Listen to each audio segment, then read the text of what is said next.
গল্পের নাম মৃত্যুর হাসি।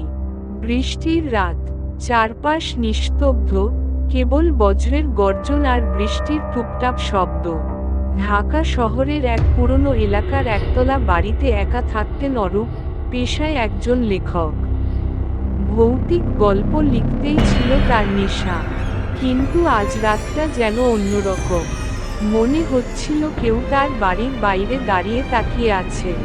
আপনাদের জন্য মজাদার ভিডিও বানাই।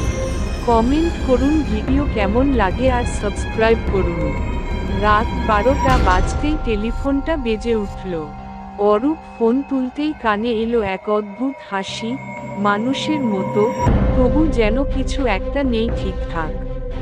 একটা ঠান্ডা কণ্ঠ বলল, তোমার গল্পের শেষে এবার তুমি নিজেই চরিত্র হবে, অরূপ। তারপর লাইন কেটে গেল। অরূপ স্তব্ধ হয়ে বসে রইল।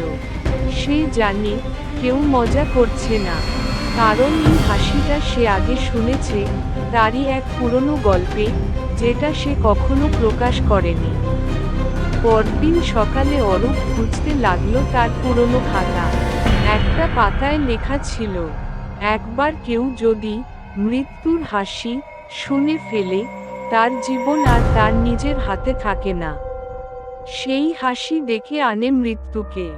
কিন্তু প্রশ্ন হলো, এই গল্প তো সে কখনো কাউকে দেখায়নি, তাহলে ফোনের ওপাশের মানুষ এটা জানল কিভাবে? ঘটনা আরও অদ্ভুত হলো যখন সে দেখতে পেল খাতার সেই পাতার নিচে হালকা রক্তের দাগ। যেন কেউ পড়েছে আর ছিঁড়ে ফেলে রেখে গেছে।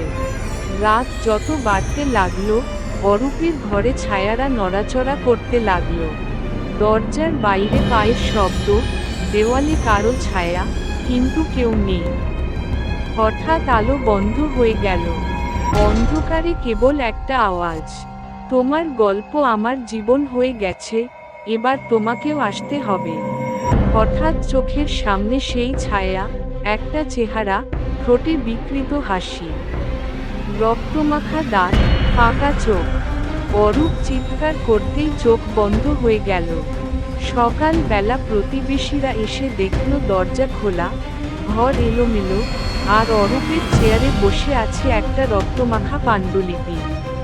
তাতে লেখা, শেষ হাসি আমার ছিল না, এবার সেই হাসি তোমারও হবে। কেউ অরূপকে আর খুঁজে পায়নি। তার ঘর এখন বন্ধ থাকে।